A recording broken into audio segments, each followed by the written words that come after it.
So I just came from watching The Electric State.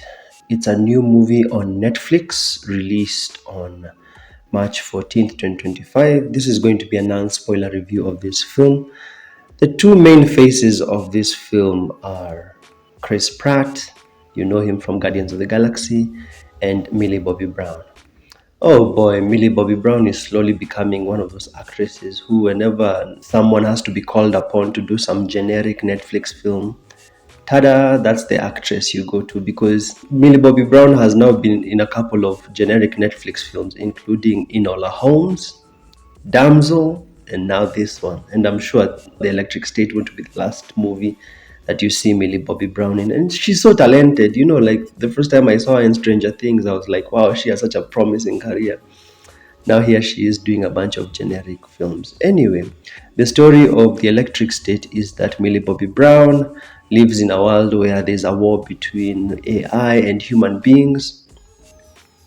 You know this story, that's why I'm saying it's generic. This world, people are able to control robots remotely, and at some point, robots become sentient and there's a sort of war. So, when the robots become sentient, the human beings create their own robots which they can control, and then the sentient robots is a war. That's basically the whole story.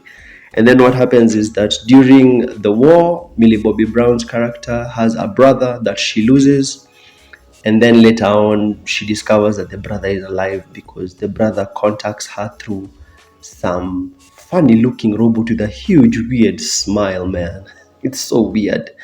The minute I saw Millie Bobby Brown, I was like, oh, I remember Damsel, that generic Netflix film. And then I also remembered Atlas. Atlas, that movie that you probably forgot about, that Netflix film you probably forgot about, by Jennifer Lopez. Also a movie about AI, a war between AI and human beings, just generic ideas.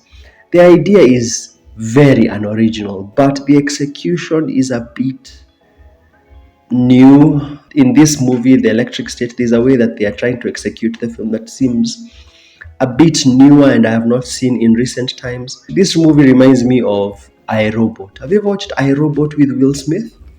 This movie reminds me of that. I don't want to do comparisons, but go watch iRobot if you've never seen it. And if you've seen it, you know why I'm doing the comparison. Millie Bobby Brown and Chris Pratt have zero chemistry. Zero. I tell you, oh boy. These two have been given a role that could have been filled in by literally anyone else.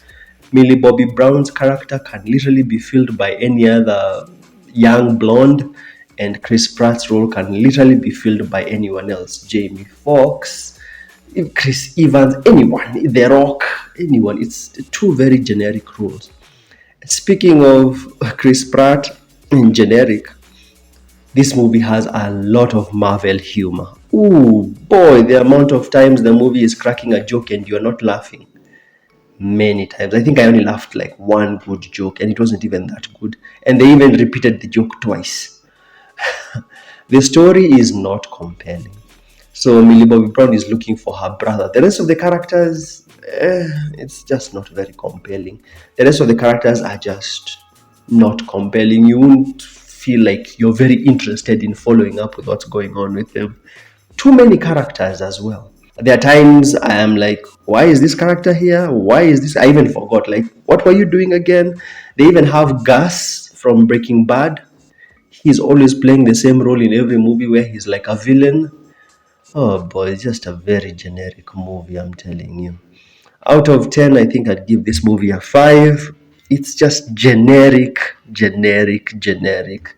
It's not unwatchable. It's just your usual Netflix film that's very generic, taking an idea that could have been executed well.